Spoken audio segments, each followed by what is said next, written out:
Good morning everyone, master doctor Sudipta খাড়া। আজকে আমরা আছি সুরক্ষা ডায়াগনস্টিক তমলুকে।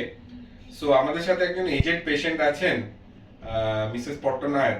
তো ওনার 71 ইয়ার্স ওল্ড, যেটা ওনার একটা ল্যাকুনার ইনফোর্স ছিল, সেই জন্য রাইট হ্যান্ডে ওনার একটা স্টিফনেস ছিল, পেইন ছিল, এবং সেটা প্রায় 4 বছর ধরে ওনার সমস্যা।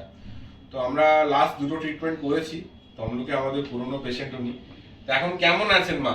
খুব ভালো আছি। আচ্ছা, এত সাকসেস হয়েছি, আচ্ছা, মানে মনে হয় যে না গেলে আবার ভালো হবে, এই না লাস্ট আমাকে শেষ করতেই হবে।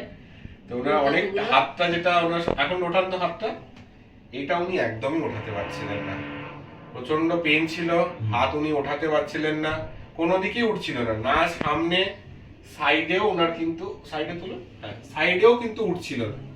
হ্যাঁ, এটা almost like a last 10-15 degree ওনার আছে ল্যাক। যখন উনি এসছিলেন 40 ডিগ্রি ফ্লেকশন, 30-35 ডিগ্রি অ্যাবডাকশন, সাইডে হাতটা উঠতো। সেই জায়গা থেকে আজকে উনি এখানে আছেন। খুশি তো আপনি? খুব খুশি। কতটা ইমপ্রুভ হয়েছে আপনার? প্রচুর প্রচুর। Percentage wise out of 100 95। 95% ওনার কিন্তু ঠিক হয়ে গেছে।